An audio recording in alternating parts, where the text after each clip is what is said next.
হযরত আব্দুল্লাহ ইবনে উম্মে মাকতুম রাদিয়াল্লাহু তাআলা আনহু একদিন হযরত ওমরের দরবারে আসলেন। তদনীন্তন সময় হযরত ওমর আমিরুল মুমিনিন খলিফাতুল মুসলিমিন, হযরত ওমরের খেলাফতের সময়, হযরত ওমরের যুগে হযরত আব্দুল্লাহ ইবনে উম্মে মাকতুম রাদিয়াল্লাহু তাআলা আনহু নবীজির সাহাবী হযরত ওমরের দরবারে আসলেন। হযরত ওমরকে ডেকে ডেকে বললেন, ইয়া আমিরুল মুমিনিন খলিফাতুল মুসলিমিন, আপনার কাছে আমি একটি দরখাস্ত নিয়ে এসেছি, আপনার কাছে আমি একটা আবেদন নিয়ে এসেছি। মেহেরবানি করে আমার আবেদনটা আপনি ভায়োলেট করে দিবেন না, রিজেক্ট করে দিবেন না, আমাকে ফিরিয়ে দিবেন না। হযরত আমিরুল মুমিনিন ওমর বললেন, ও আব্দুল্লাহ ইবনে উম্মে মাকতুম, আমার কাছে তুমি কি দরখাস্ত নিয়ে এসেছো আমাকে বলো। হযরত আব্দুল্লাহ ইবনে উম্মে মাকতুম রাদিয়াল্লাহু তাআলা আনহু বলেন, ইয়া আমিরুল মুমিনিন, আমার কানে জিহাদের আযান ভেসে এসেছে, আমার কানে জিহাদের ডাক এসেছে। পারস্যদের সঙ্গে গাজওয়ে কুদুস কাদসিয়া যুদ্ধ হবে।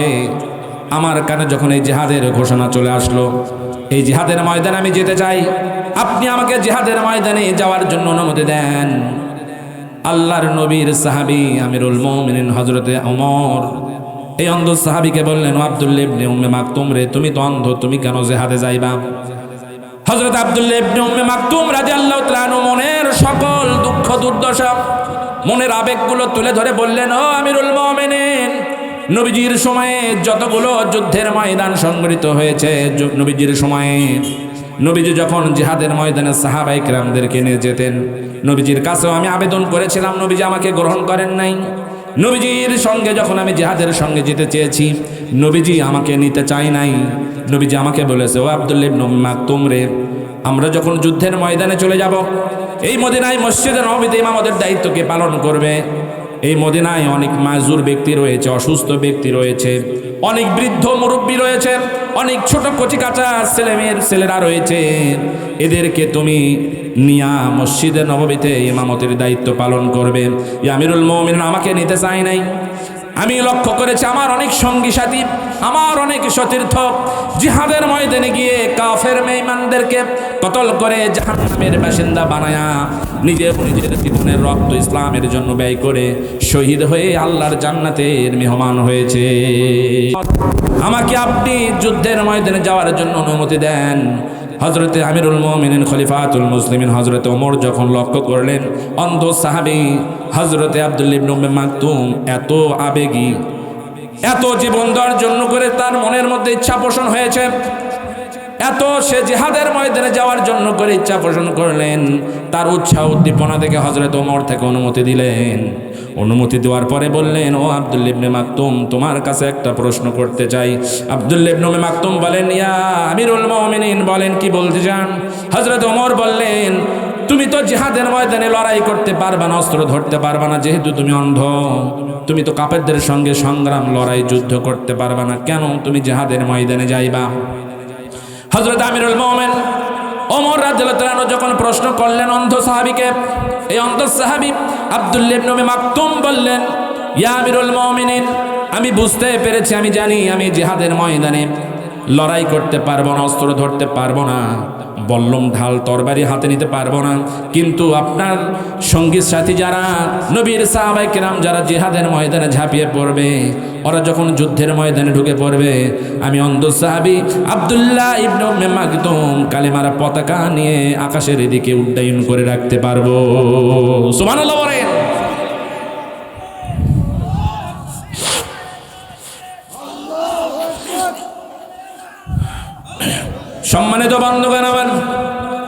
সম্মানিত বন্ধুগণ আমার লক্ষ্য করুন, জিহাদের ময়দানে গেলে কি হালুয়া রুটি দেওয়া হয় নাকি? কথা বলেন। জিহাদের ময়দানে গেলে কি বিরিয়ানি দেওয়া হয় নাকি? জিহাদের ময়দানে গেলে কারু কারু চোখ তুলে নেয়, কারু কারু হাতগুলো শরীর থেকে বিচ্ছিন্ন করে দেয়, কানগুলো কেটে নেয়, কারু কারু দু পা শরীর থেকে আলাদা করে দেয়। জিহাদের ময়দানের চিত্র এমনটাই। কথা বলেন। হযরত আব্দুল্লাহ ইবনে উম্মে মাকতুম রাদিয়াল্লাহু তাআলা আনহু হযরত ওমরের প্রশ্নের জবাবে যখন বললেন, আমিরুল মুমিনিন, আমি যুদ্ধ করতে পারবো না, ঠিক আছে, আপনার সঙ্গী সাথী আপনার বাহিনী যখন জিহাদের ময়দানে ঢুকবে, নবীজির সাহাবায়ে কেরাম যখন ইসলামের পক্ষে লড়ার জন্য জিহাদের ময়দানে প্রবেশ করবে, ঢুকে যাবে, আমি আব্দুল্লাহ ইবনে উম্মে মাকতুম কালেমার পতাকা নিয়া উপর দিকে উড্ডয়ন করে রাখবো। হযরত আমিরুল মুমিনিন ওমর এই জিহাদের ময়দানে, গাজওয়ায়ে কাদসিয়া, এই জিহাদের ময়দানে যে সেনাপতিকে ডাকলেন, ও সেনাপতি এদিকে আসো। আব্দুল্লাহ ইবনে উম্মে মাকতুম রাদিয়াল্লাহু তাআলা অন্ধ সাহাবী, তোমরা যখন জিহাদের ময়দানে যাবা, আব্দুল্লাহ ইবনে উম্মে মাকতুমকে তোমরা কালেমার পতাকা তার হাতে দিয়া কালেমার পতাকা উপরের দিকে উড্ডয়ন করে রাখতে বলে তোমরা জিহাদের ময়দানে চলে যাবে। আল্লাহু আকবার পড়ে। যেই কথা সেই কাজ। যুদ্ধের ময়দানে যখন সাহাবায়ে কেরাম ঢুকতেছেন, আমার বন্ধুগণ এখানে একটা কথা লক্ষ্য করুন। আব্দুল্লাহ ইবনে উম্মে মাকতুম রাদিয়াল্লাহু তাআলা আনহু হযরত ওমরকে কথা দিয়েছিলেন, ইয়া আমিরুল মুমিনিন, আমি অন্ধ সাহাবী, আমার শরীরে যতক্ষণ পর্যন্ত রক্ত আছে, আমার শরীরের মধ্যে যতক্ষণ পর্যন্ত রূহ আছে, প্রাণ আছে, ততক্ষণ পর্যন্ত যত আঘাত আসুক না কেন, আমি কথা দিলাম কালেমার পতাকা কখনো মাটিতে পড়তে দিব না। যুদ্ধের ময়দানে যখন ঢুকে বললেন সাহাবায়ে কেরাম, হযরত ওমরের কথা মতো সেনাপতি যিনি ছিলেন হযরত আব্দুল্লাহ ইবনে মাকতুম রাদিয়াল্লাহু তাআলা আনহুর হাতে কালেমার ঝান্ডা ধরায়া দিয়া যুদ্ধের ময়দানে ঝাঁপিয়ে পড়লেন। যুদ্ধ করতে করতে করতে করতে অসংখ্য সাহাবায়ে কেরাম শাহাদাত বরণ করলেন। ৭০ জন সাহাবী জীবন দিলেন, শাহাদাতের পেয়ালা পান করলেন। এই যুদ্ধে সাহাবায়ে কেরাম যারা জীবন দিলেন ৭০ জন, ইসলামের পক্ষে বিজয় হয়ে গেল, মুসলমানরা বিজয় লাভ করল। যুদ্ধ শেষে যখন শহীদদের লাশগুলো একত্রিত করা হবে, তখন লক্ষ্য করে দেখা গেল একজন অন্ধ সাহাবী কালেমার পতাকা 2 হাত দিয়ে ধরে আকাশের দিকে উড্ডয়ন করে রেখেছে। আমার বন্ধুগণ, সবার বুঝতে আর দেরি হলো না। এই সাহাবী নবীজির অন্ধ সাহাবী হযরত আব্দুল্লাহ ইবনে উম্মে মাকতুম রাদিয়াল্লাহু তাআলা আনহু হযরত ওমরের দরবারে গিয়ে যিনি বলেছিলেন জীবন দিব, কালেমার পতাকা মাটিতে পড়তে দিব না। আমার বন্ধুগণ, হযরত আব্দুল্লাহ ইবনে উম্মে মাকতুম রাদিয়াল্লাহু তাআলা আনহুকে যখন দেখা হলো, শরীরের মধ্যে তীরগুলো, বর্ষাগুলো এমন ভাবে বিদ্ধ হয়ে গিয়েছে, এক পাশ থেকে অপর পাশে চলে গিয়েছে, ফোর হয়ে গিয়েছে, রক্তগুলো দরদর করে পড়তেছে। আমার বন্ধুগণ, আমি আপনি যখন ছোটবেলায় মাদ্রাসা স্কুলে পড়াশোনা করেছি, আমার আপনার শিক্ষক পড়া না পারার জন্য, দুষ্টমি করার জন্য আমার আপনার হাতে যখন ব্যাট দিয়ে আঘাত করেছে, যেখানে পিটুনি দিয়েছে সেখানে হাত দিয়ে একটু ডলাডলি আমি আপনি করেছি, করি নাই জোরে বলেন? আমি আপনি যখন শিক্ষকের মার খেয়ে যেখানে আঘাত প্রাপ্ত হতাম সেখানে একটু ঘষাঘষি করলে ব্যথাটা কমতো, কথা বলেন? আমার আপনার ঘাড়ে একটা মশা মাছি যদি কামড় দেয়, সঙ্গে সঙ্গে হাত দিয়েই, কথা বলেন ঠিক কিনা? আমার বন্ধুগণ, হযরতে আব্দুল্লাহ ইবনে মাকতুম রাদিয়াল্লাহু তাআলা আনহু কালেমার পতাকাগুলো 2 হাত দিয়ে ধরে রেখেছেন, তীরগুলো বুকের মধ্যে বিদ্ধ হয়ে আছে। এখান থেকে এটাই প্রমাণিত হয়, আমি আপনি আঘাতপ্রাপ্ত হলে হাত দিয়ে একটু ঘষাঘষি করি, মশা মাছি ঘাড়ে লাগলে একটু হাত দিয়ে নাড়াচাড়া দেই, কথা বলেন? কিন্তু আব্দুল্লাহ ইবনে মাকতুম রাদিয়াল্লাহু তাআলা আনহুর শরীরে যখন বর্ষাগুলো লাগলো, শরীরে যখন তীরগুলো বিদ্ধ হয়ে গেল, হযরত আব্দুল্লাহ ইবনে মাকতুম রাদিয়াল্লাহু তাআলা আনহু এই তীরগুলো খোলার জন্য করে এখান থেকে হাত সরাই নাই। সুবহানাল্লাহ বলেন। এটাই হলেন জিহাদের চেতনা, এটাই হলেন আল্লাহর পথে লড়াই সংগ্রামের চেতনা। আর আজকে মুসলমান জিহাদের কথা ভুলে গিয়েছে, কথা বলেন? জিহাদের কথা ভুলে যাওয়ার কারণে ভারতের আধিপত্যবাদ আমাদের বাংলার জমিনে কায়েম হয়েছে। আজকে ভারতের চক্রান্ত থেকে যদি বাংলাদেশকে রক্ষা করা না যায়, মনে রাখবেন বন্ধুগণ, এই বাংলার জমিনে স্যান্ডেল শো কখনো বন্ধ করা যাবে না। আমাদের এই বাংলাদেশের বয়স কত? স্বাধীনতার পর থেকে 1971 থেকে এই 2026 সাল, প্রায় 55 বছর। কত বছর জোরে বলেন? এই 55 বছরে কত সরকার আয় আর যায়, এলো আর গেল, তারপরেও মসজিদের স্যান্ডেল শো বন্ধ করতে পারছে। এত ওয়াজ নসিহত কেন হচ্ছে না? এটার কারণ একটাই, রুলস রেগুলেশন, নীতিমালা কোরআনের না থাকার কারণে, কথা বলেন ঠিক কিনা? সম্মানিত ভাইয়েরা আমার, তাহলে আমি আপনি আল্লাহর পথে লড়াই করতে, সংগ্রাম করতে বাধ্য, জোরে বলেন? কি জন্য করে বাধ্য? লক্ষ্য করুন আমার বন্ধুগণ, আমরা যখন দুনিয়ায় বসবাস করি, এই দুনিয়ায় আমরা চলতে ফিরতে আল্লাহর দেওয়া অক্সিজেন গ্রহণ করি কি করি না, জোরে বলেন? 2020 সালে করোনা হয়েছিল, মনে আছে নাকি? করোনার সময় যারা অসুস্থ হয়ে পড়তো, করোনার সময় যারা শ্বাসকষ্টে ভুগত তাদেরকে দ্রুত বেগে হাসপাতালে ভর্তি করানোর পরে অক্সিজেন যখন দেওয়া হতো, প্রতি ঘন্টায় অক্সিজেনের বিল ছিল 200 টাকা। কত টাকা বলেন? প্রতি ঘন্টায় অক্সিজেনের বিল ছিল কত? 200 টাকা। তাহলে 2 ঘন্টায় 400, 3 ঘন্টায় 600, 4 ঘন্টায় 800, 5 ঘন্টায় 1000। কথা বলেন ঠিক কিনা? তাহলে দিন রাত 24 ঘন্টা মিলে, দিন রাত মিলে 24টা ঘন্টা। এই 24 ঘন্টায় অক্সিজেনের বিল আসে কত? 4800 টাকা। আপনি একটু হিসাব করে দেখবেন, 1 ঘন্টার বিল যদি 200 হয়, 24 ঘন্টা অর্থাৎ একদিনের বিল 4800 টাকা। তাহলে 1 মাসের বিল কত হবে? ক্যালকুলেটর মারে দেখবেন 1,40,000 টাকা হবে 1 মাসের বিল। কয় মাসের? 1 মাসের অক্সিজেনের বিল 1,40,000 টাকা। একদিনের অক্সিজেনের বিল কত? 4800। 1 মাসের 1,40,000। তাহলে আপনি একটু 1 বছরের হিসাব নিয়ে আসেন, 12 মাস দিয়ে গুণ দেন। 1,40,000কে যদি 12 দিয়ে গুণ দেন তাহলে 17,28,000 এরকম আসে। কথা বলেন ঠিক না? তাহলে আপনি 1 বছরে অক্সিজেনের বিল 17,28,000 টাকা। এখন এখানে যে চাচাকের বয়স আমার 50 বছর, কোন চাচা একটু হাত তুলে বলবেন যে আমি অক্সিজেনের বিল পরিশোধ করছি? একটু চিন্তার খোরাক দিলাম। খেলে আলোচনা তো শুনলেন, একটু ভেতরেতে হিট করতে হবে। 1 ঘন্টার বিল 200, একদিনের বিল 4800, 1 মাসের বিল 1,40,000, 1 বছরের বিল 17,28,000। তাহলে 50 বছর যেই বাবাজির বয়স আমার, ওই বাবাজিকে একটু প্রশ্ন করি, আমরা যুবক মানুষ, আমাদের 25 বছর, 30 বছর, 28 বছর যাদের বয়স, আমরা একটু বলি যে আমরা কোন দিনে, কোন মাসের, কোন বছরের অক্সিজেনের বিল আল্লাহকে দিছেন আপনি? তাহলে যে আল্লাহর অক্সিজেন আপনি খাচ্ছেন, যে আল্লাহর নিয়ামত আপনি ভক্ষণ করছেন, যে আল্লাহর রিজিক আপনি খাচ্ছেন, সে আল্লাহর কোরআনের আইনের বিরোধিতা করবেন, আসমানের নিচে জমিনের উপর আপনার চাইতে কুলাঙ্গার কেউ নাই। কথা কোন? সম্মানিত বন্ধুগণ আমার, কথার প্রসঙ্গে কথা চলে আসে। আমি আপনি, আমাদের আত্মীয় স্বজন কেউ যখন অসুস্থ হয়ে যায়, মেডিকেলে যখন ভর্তি করানো হয়, ক্লিনিকে যখন ভর্তি করানো হয়, ডক্টরস ক্লিনিক বলেন, পপুলার ডায়াগনস্টিক বলেন, যে কোনো ক্লিনিক বলেন না কেন, একজন ব্যক্তি সুস্থ হয়ে ফিরে আসলেও বিল দিতে হয় কি হয় না? যদি অসুস্থ ব্যক্তিটা আরো বেশি অসুস্থ হয়ে মারা যায়, মারা গেলেও কিন্তু সেই হাসপাতাল ক্লিনিকের বিল পরিশোধ না করা পর্যন্ত আসতে দেয় না। কথা বলেন ঠিক কিনা? কথা কি বুঝতে পারছেন?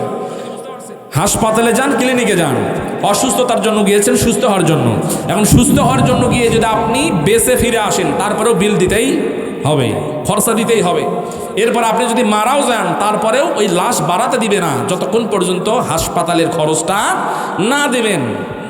আমি আপনি আল্লাহর দোয়া রিজিক খাচ্ছি, অক্সিজেন নিচ্ছি, পানি খাচ্ছি, ফলমূল খাচ্ছি, এত নিয়ামত ভক্ষণ করতেছি। আজরাইল আলাইহিস সালাম কি কখনো এসে বলেছিল, এই বেটা 50 বছর বয়স, এত নাজ নিয়ামত খাইছস? এত বড় একটা লিস্ট ধরে দিয়ে বলতেছে আগে বিল দে তারপর মর। বলছে কি? কথা বলেন, কথা বলেন। কোন হাসপাতাল থেকে আমি আপনি অসুস্থ হয়ে ফিরি, বিল দিতে হয়। আর যে মহান মনিবের অক্সিজেন আমরা গ্রহণ করছি বিনা পয়সায়, সেই মহান মনিবকে একটিবার অক্সিজেনের বিল দেওয়ার প্রয়োজন হয় না। মৃত্যুর আগে আজরাইল আলাইহিস সালাম এসে বলেন আগে বিল দে তারপর মর, কখনো বলে না। তাহলে সেই রবের নিয়ামত খেয়ে রবের নাফরমানি করবেন, এটা তো আপনি ইমানদারের কাজ হতে। সম্মানিত বন্ধুগণ আমার, এজন্য করে আল্লাহ রাব্বুল আলামিন বলেন, আল্লাযীনা আমানু ইউকাতিলুনা ফি সাবিলিল্লাহ, ইমানদার যারা আমার পথে লড়াই করবে তারা। এখন যারা ইমানদার আল্লাহর পথে লড়াই করে না, তারা কোথায় আছে কোরআন থেকে একটু জানার দরকার আছে না নাই? সম্মানিত বন্ধুগণ, আল্লাহর কোরআন বলেন, ওয়াল্লাযীনা কাফারু ইউকাতিলুনা ফি সাবিলিত তাগুত। জোরে বলেন নাউযুবিল্লাহ। আল্লাহ রাব্বুল আলামিন বলেন, ওয়াল্লাযীনা কাফারু, আর যারা কাফের, যারা অস্বীকারী, যারা আল্লাহর পথে লড়াই সংগ্রাম এই কথা মানে না, ইউকাতিলুনা ফি সাবিলিত তাগুত, তারা শয়তানের পথে, শয়তানের রাস্তায় সংগ্রাম করে। আমার বন্ধুগণ, ছোটবেলায় আমি আপনি যখন বালক ছিলাম, তখন অনেক সময় গ্রাম অঞ্চলে একটা কথা ছিল, বন্ধু, কারেন আর মারেন দুই ভাই, কারেন গেল হাটত বাড়িতে থাকলো। বলতাম কিনা? জোরে বলেন। কারেন আর মারেন দুই ভাই, কারেন গেল হাটত বাড়িতে থাকলো। তখন ও মারা শুরু করে দেয়। কথা বলেন, আসে না নাই এরকম? এ মারিস কারে? তখন বলতেছে মারবো না মানে তুই তো মারতে বললু। বলছে না, এ তো সেই মারেন লয়, কারেন আর মারেন যে দুই ভাই, কারেন্ট যদি হাঁটা যায় বাড়ি তো মারেন থাকে। ঠিক তেমনই বন্ধুগণ, আরো বোঝানোর জন্য বলি, এই যে লাইট আছে এখানে আলো আছে না নাই? আলো যেখানে আছে সেখানে অন্ধকার আছে। কথা বলেন। আর যেখানে অন্ধকার সেখানে আলো আছে। তার মানে সহাবস্থান কখনো হবে না। যেখানে আলো থাকবে সেখানে অন্ধকার থাকবে না, আর যেখানে অন্ধকার আছে সেখানে আলো থাকবে না। কথা ঠিক না?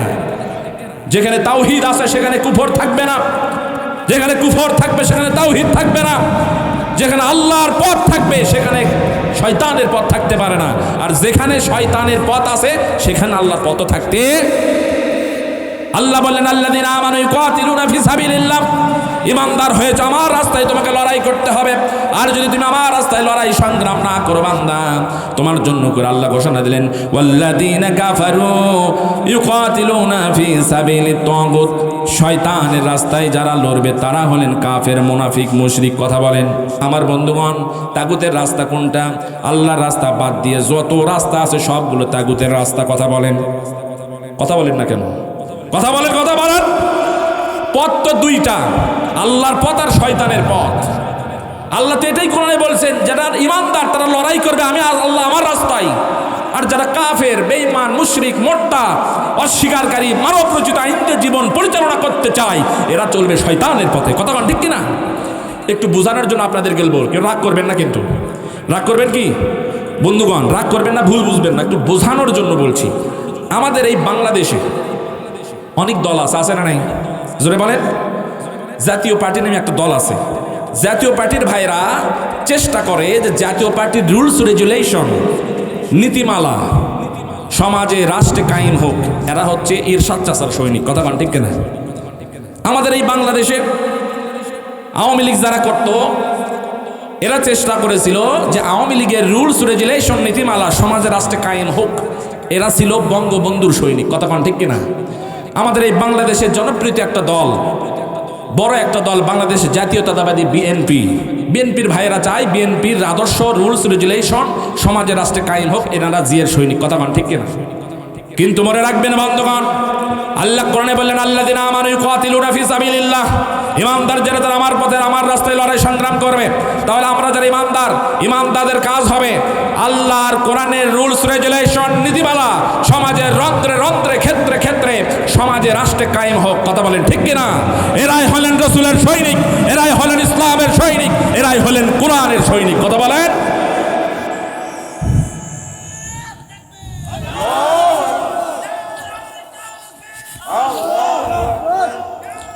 ভাই থামেন। সম্মানিত বন্ধুগণ, মন কেউ খারাপ করবে না, বোঝানোর জন্য বলতেছি। আমি কিন্তু কোরআনের আয়াতে একটা কথা বলতেছি, কোরআনের আয়াত বাদ দিয়ে। কথা বলেন।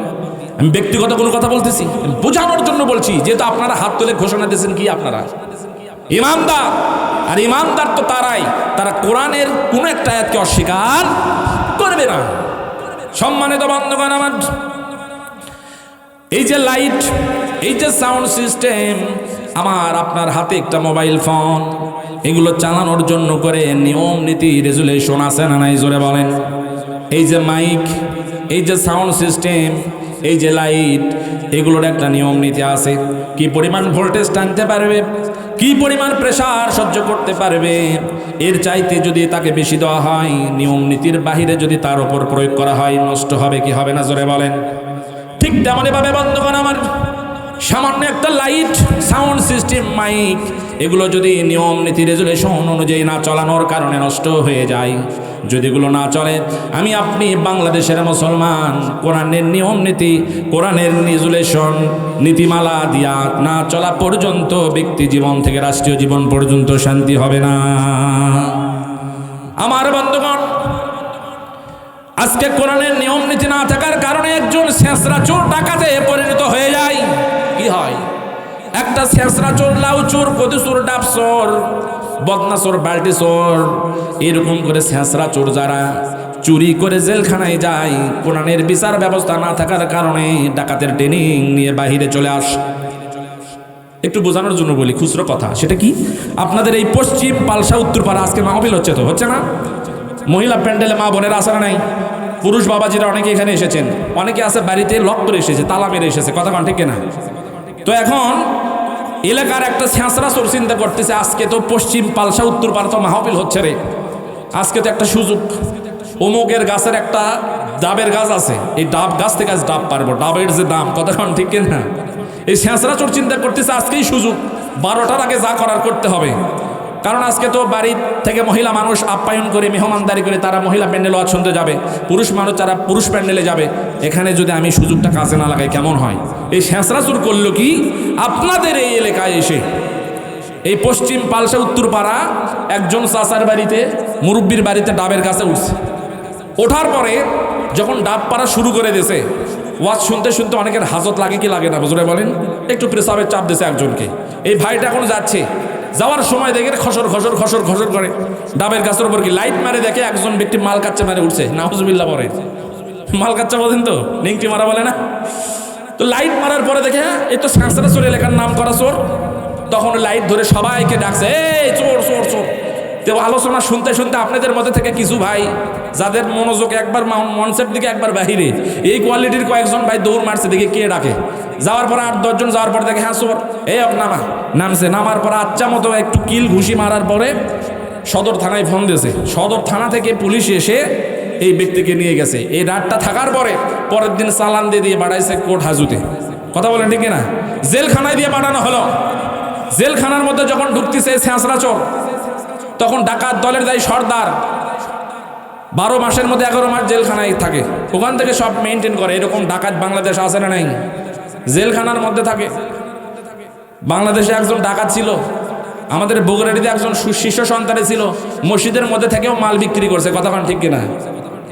বুঝলেন সম্মানিত বন্ধুগণ আমার?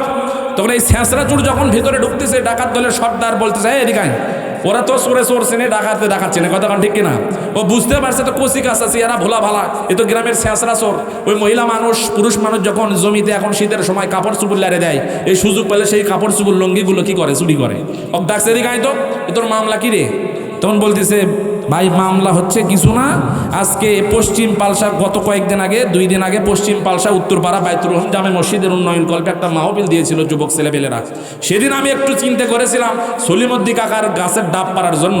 তো গাছে যখন ডাব পাড়তে গেছি, একজন ব্যক্তি আমাকে দেখছে, দেখার পরে আরো 2-4 জন ডাকার পরে গাছ থেকে নামানোর পরে 2-4টে কিল ঘুষি যা উত্তম মাধ্যম দেওয়ার পরে আমাকে এই যে থানায় দিল। থানায় থেকে এখন কাজ আপনার চালান দিয়ে আমাকে জেলখানায় ঢুকাইছে। তখন এই ডাকাত দলের সর্দার বলতেছে, এ বোকা, যেই দেশে 700-750 টাকা কেজি গোস্ত, যেই দেশে চালের দাম বেশি, যেই দেশে পণ্য সামগ্রীর দাম বেশি, যেই দেশের মানুষ রমজান মাস উপলক্ষ করে দুধের দাম বাড়ায় দেয়, এরপরে হচ্ছে আপনার বিভিন্ন খাদ্য সামগ্রীর দাম বাড়ায়, এই দেশে কেউ খালি হাতে চুরি করতে যায় রে?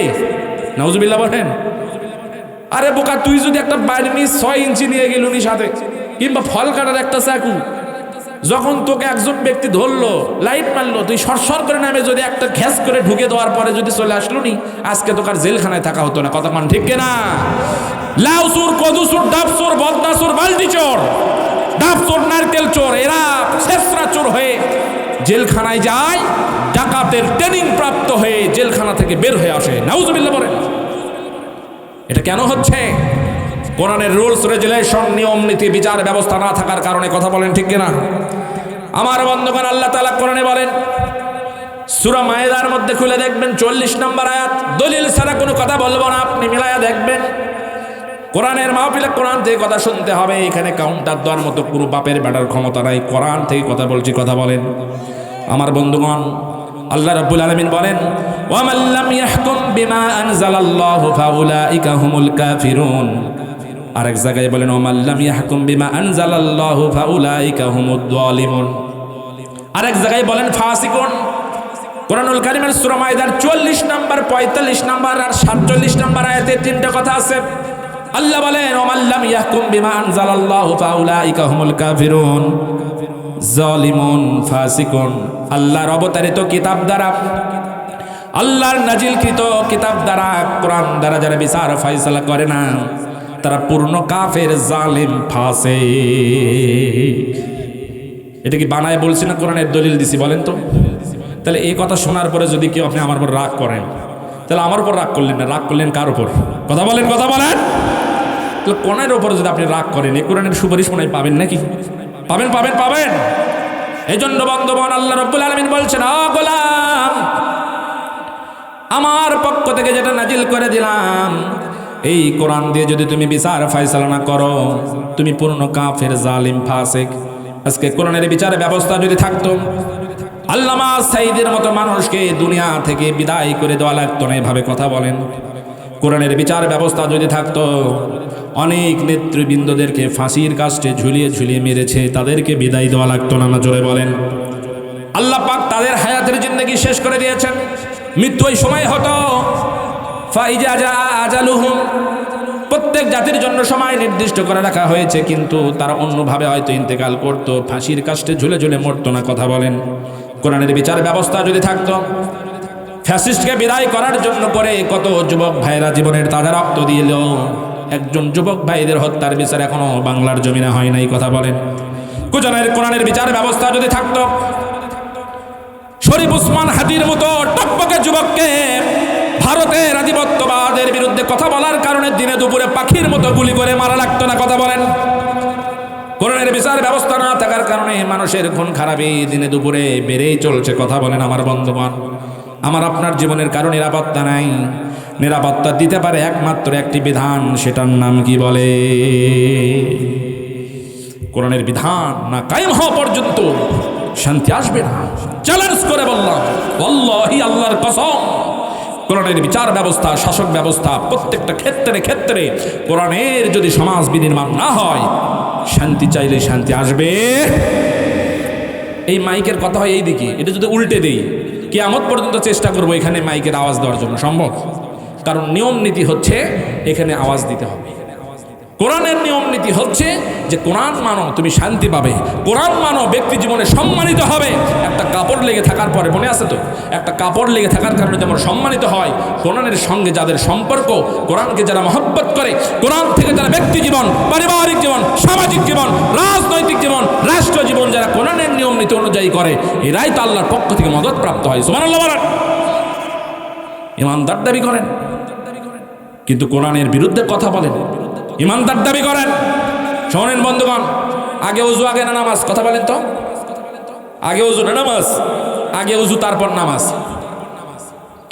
উজু ছাড়া নামাজ হবে না। উজু ছাড়া কি নামাজ হবে? আমি আপনি যদি তাগুতকে বর্জন না করি, তাগুতকে বর্জন করার পরে আমাকে আল্লাহর উপরে ঈমান আনতে হবে। ফামাইয়াকফির বিত্তাগুত ওয়া ইউমিন বিল্লাহ। আল্লাহু আকবার বলেন। আল্লাহ বলছেন ফামাইয়াকফির বিত্তাগুত, আগে শয়তানকে, তাগুতকে বর্জন করো, ওয়া ইউমিন বিল্লাহ, তারপর আল্লাহর উপরে ঈমান আনো। ঘোষণা কার? তাহলে ওযু আগে না নামাজ আগে? আগে ওযু তারপর নামাজ। আল্লাহ সেটা বলল, আগে তাগুতকে বর্জন করো, শয়তানি কাজকর্ম ছাড়ো, তারপর আমি আল্লাহ আমার উপরে ঈমান আনো। কিন্তু আমরা তাগুতের সঙ্গেও আছি, আবার এসে আল্লাহু আকবার আছে না নাই? আছে না নাই? কথা বলেন। কিন্তু আল্লাহ বললেন ফামাইয়াকফির বিত্তাগুত, তাগুতকে বর্জন করো, তারপরে তুমি ইউমিন বিল্লাহ, আল্লাহর উপর ঈমান আনো। আজকে আমরা তাগুতের সঙ্গেও আছি, আবার নামাজও পড়তেছি। মনে রাখবেন বন্ধুগণ, এই কোরআনের মাহফিল থেকে যদি আমি আপনি ইসলাহ হতে না পারি, এই কোরআনের মাহফিল থেকে যদি জীবনকে পরিবর্তন করতে না পারি, তাহলে এই কোরআনের মাহফিল তো আর কোনো লাভ নাই। কথা বলেন, কথা বলেন। আজকে যে কথাগুলো হচ্ছে, সর্বপ্রথম এই কথাগুলো আমি সহ আমাদের সকলকে যারা শুনবো, আল্লাহ রাব্বুল আলামিন যেন আমল করার তৌফিক দান করে। আমরা জোরে বলেন আমিন। আর জোরে বলেন না আমিন। আমার বন্ধুগণ, তাফসীর করতে গেলে অনেক সময়ের প্রয়োজন, লম্বা সময়। আমার বন্ধুগণ, আল্লাহ রাব্বুল আলামিন বললেন ওয়াতুজাহিদুনা ফি সাবিলিল্লাহ, আমার রাস্তায় তুমি লড়াই সংগ্রাম করবে। মনে আছে আপনাদের? আমার বন্ধুগণ, আজকে আমরা মুসলমান, আল্লাহর পথে লড়াই সংগ্রাম না করার কারণে তাগুতি শক্তি আমার আপনার ঘাড়ের ওপর চেপে বসেছে। কথা বলেন। আমরা শুধুমাত্র বাঁচার চেষ্টা করি, আমরা আমাদের দিক থেকে যা ভালো মন্দ ভালো মনে করি, আল্লাহর পক্ষ থেকে সেটা হয়তো মন্দও হতে পারে। কথা বলেন। আমি আপনি যেটাকে মন্দ মনে করি, কিন্তু আল্লাহ রাব্বুল আলামিন সেটাকে উত্তম করে দিয়েছেন। আল্লাহ রাব্বুল আলামিন বলেন ওয়াতুজাহিদুনা ফি সাবিলিল্লাহ বিআমওয়ালিকুম ওয়া আনফুসিকুম যালিকুম খায়রুল লাকুম ইন কুনতুম তা'লামুন। এই কাজ তোমাদের জন্য উত্তম হবে, তোমরা জীবন দিবা, তোমাদের সময় দিবা, তোমাদের ধন সম্পদ দান করবা, এটাই তোমাদের জন্য উত্তম যদি তোমরা বুঝতে। আজকে আমরা বুঝি না। আল্লাহ রাস্তায় দান করতে ভালো লাগে না, মসজিদে দান করতে ভালো লাগে? কথা বলেন, কথা বলেন। চিন্তা করে 5,000 টাকা আছে, যদি 2,000 টাকা মসজিদের উন্নয়নের জন্য দেই তাহলে তো 3,000 কমলো। এরকম লোক আছে না নাই? আমার বন্ধুগণ, দেখেন না, আল্লাহর পথে সংগ্রাম করার জন্য করে আল্লাহর নবীর 2 জন সাহাবী কেমন করে একজন অপরজনের জন্য দোয়া করতেন। হযরতে সাদ বিন আবি ওয়াক্কাস রাদিয়াল্লাহু তাআলা আনহু, হযরতে সাদ বিন আবি ওয়াক্কাস রাদিয়াল্লাহু তাআলা আনহু, আর একজন সাহাবী হযরত আব্দুল্লাহ ইবনে জাহাশ। 2 জন সাহাবী, নাম মনে আছে আপনাদের? বিরক্ত হচ্ছেন কি আপনারা? শেষ করে দেই নাকি? আর কিছুক্ষণ থাকবেন তো ইনশাআল্লাহ? হযরতে সাদ বিন আবি ওয়াক্কাস রাদিয়াল্লাহু তাআলা আনহু আল্লাহ নবীর একজন সাহাবী, আর একজন সাহাবী আব্দুল্লাহ ইবনে জাহাশ রাদিয়াল্লাহু তাআলা আনহু। কয়জন হলো বলেন? 2 জন সাহাবী জিহাদের ময়দানে যাবেন। জিহাদের ময়দানে যখন তারা আল্লাহর পথে লড়াই সংগ্রাম করার জন্য যাচ্ছেন, হযরত সাদ বিন আবি ওয়াক্কাস রাদিয়াল্লাহু তাআলা আনহু, হযরত আব্দুল্লাহ ইবনে জাহাশ রাদিয়াল্লাহু তাআলা আনহু একজন আরেকজনকে জিজ্ঞেস করলেন, ভাই আমরা তো জিহাদের ময়দানে লড়াই করার জন্য যাচ্ছি আল্লাহর পথে, আজকে আমি দোয়া করব। হযরতে সাদ বিন আবি ওয়াক্কাস বলেন, আমি দোয়া করব মনে মনে, আপনি আমার দোয়াতে আমিন বলবেন। আবার আপনি যখন আব্দুল্লাহ ইবনে জাহাশ আপনি যখন দোয়া করবেন, আমি সাদ বিন আবি ওয়াক্কাস আপনার দোয়া শেষে আমিন বলবো। কিন্তু আমরা দোয়াটা আস্তে আস্তে করব, মনে মনে করব। যখন আমিন আল্লাহুম্মা আমিন বলে দোয়া শেষ করব, একজনের দোয়ার সঙ্গে আরেকজন আমিন বলবো। এরকম করে হযরতে সাদ বিন আবি ওয়াক্কাস রাদিয়াল্লাহু তাআলা আনহু সর্বপ্রথম দোয়া করা শুরু করে দিলেন আল্লাহর দরবারে। আল্লাহর দরবারে হযরতে সাদ বিন আবি ওয়াক্কাস রাদিয়াল্লাহু তাআলা আনহু যখন হাত তুলে মনে মনে দোয়া করতেছেন, দোয়া যখন শেষ আল্লাহুম্মা আমিন বললেন, অন্য সাহাবী হযরতে আব্দুল্লাহ ইবনে জাহাশ রাদিয়াল্লাহু তাআলা আনহু তিনিও আল্লাহুম্মা আমিন বললেন। হযরতে সাদ বিন আবি ওয়াক্কাস বললেন, ও আব্দুল্লাহ ইবনে জাহাশ, আমি দোয়া করেছি, তুমি আমিন বলেছো, এখন তুমি দোয়া করো, আমি তোমার দোয়ার শেষে আমিন বলবো। এই কথা শোনার পর আব্দুল্লাহ ইবনে জাহাশ রাদিয়াল্লাহু তাআলা আনহু আল্লাহর দরবারে হাত তুলে দোয়া করা আরম্ভ করে দিলেন মনে মনে। দোয়া করার শেষে যখন আল্লাহুম্মা আমিন বললেন, সঙ্গে সঙ্গে সাদ বিন আবি ওয়াক্কাস তিনিও আল্লাহুম্মা আমিন বললেন। 2 জন দোয়া করলেন মনে মনে, আমিন বললেন একজন আরেকজনের দোয়াতে। এভাবে দোয়া করার পরে যখন জিহাদের ময়দানে ঢুকবেন, এই অবস্থায় একজন সাহাবী আরেকজনকে বলছেন, ও ভাই, আমরা তো ইসলামের পক্ষে লড়ার জন্য আল্লাহর পথে লড়াই সংগ্রাম করার জন্য করে যাচ্ছি। এই জিহাদের ময়দানে হয়তো আমরা আর ফিরে আসতে নাও পারি, তোমার সঙ্গে আমার দেখা হতেও পারে নাও পারে, কিন্তু আমরা যে দোয়া করলাম, তুমি আমার জন্য দোয়া করেছো কি? তুমি কি দোয়া করেছো? আমি তো আমিন বলেছি। আর আমি যে দোয়া করেছি তুমিও তো আমিন বলেছো। কার কি দোয়া একটু জানার দরকার আছে না নাই? কথা বলেন।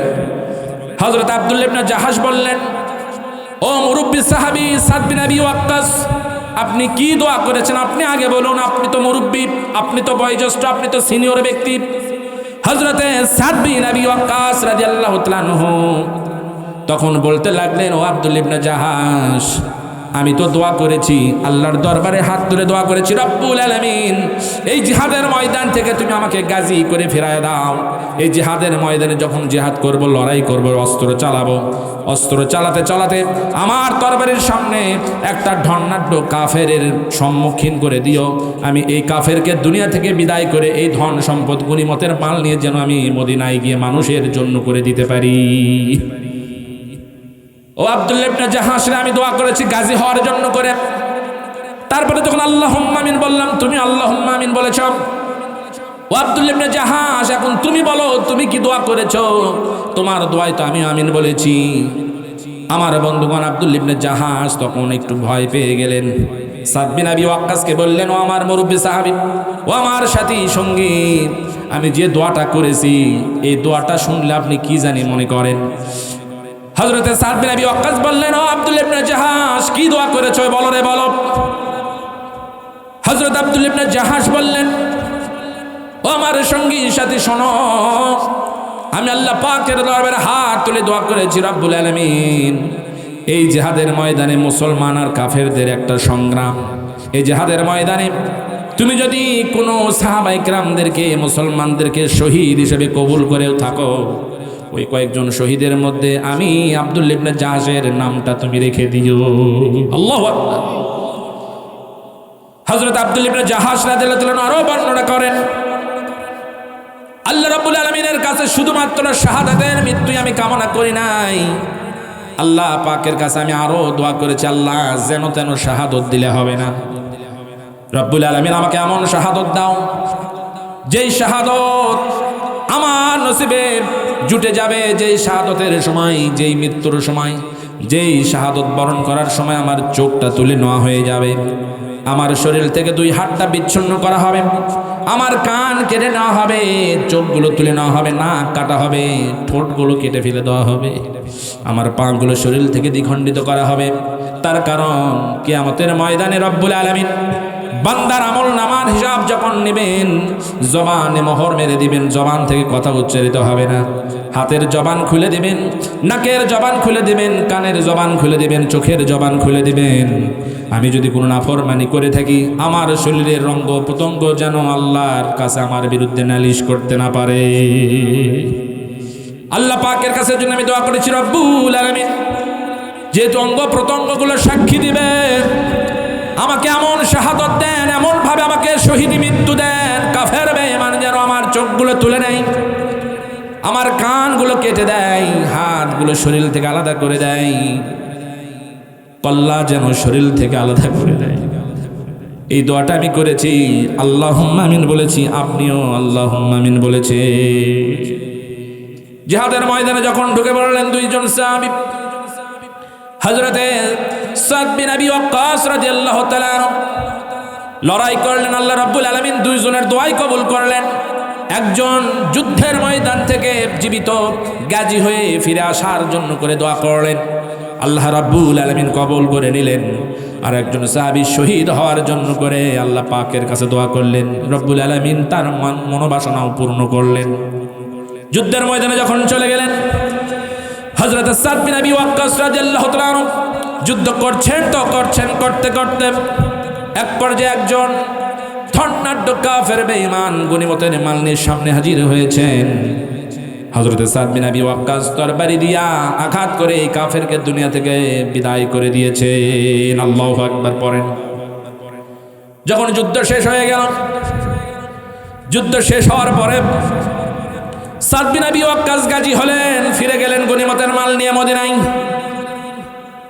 সাহাবায়ে কেরাম যারা শাহাদাত বরণ করলেন, তাদের লাশগুলো যখন আবার একত্রিত করা হচ্ছিল, আমার বন্ধুগণ, প্রত্যেকটা যুদ্ধ শেষ হওয়ার পরে মুসলমান সাহাবায়ে কেরাম কারা শহীদ হতেন, তাদের লাশগুলো শনাক্ত করা হতো।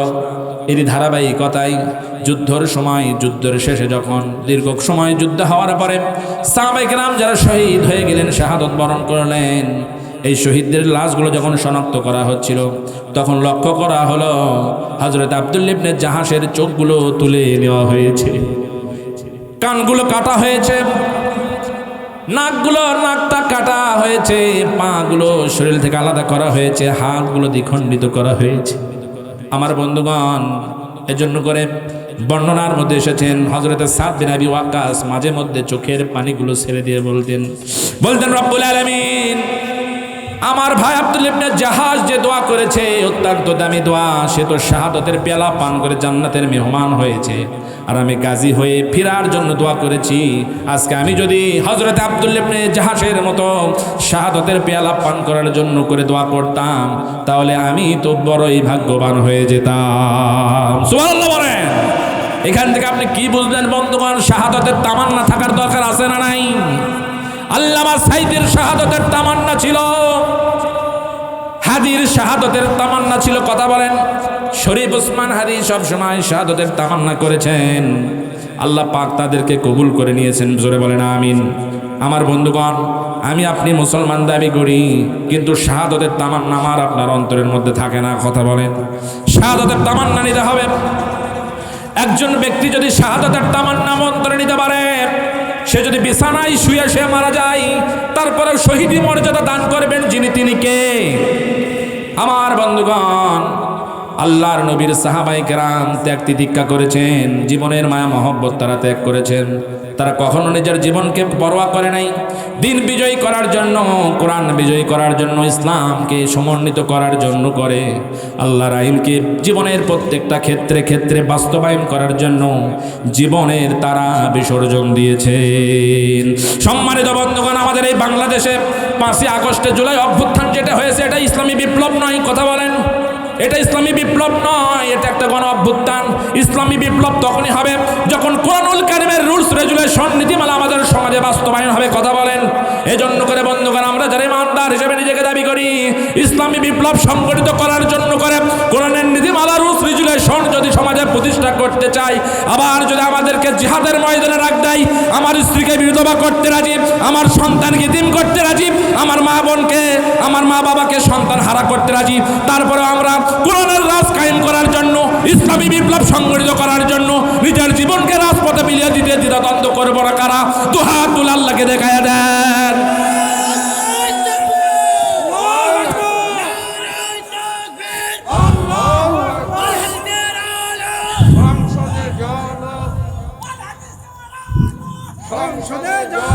সম্মানিত বন্ধুগণ, আল্লাহ সকল হাতগুলোকে ইসলামের জন্য, দিনের জন্য কবুল করুক। জোরে বলেন আমিন। আরো জোরে বলেন না আমিন।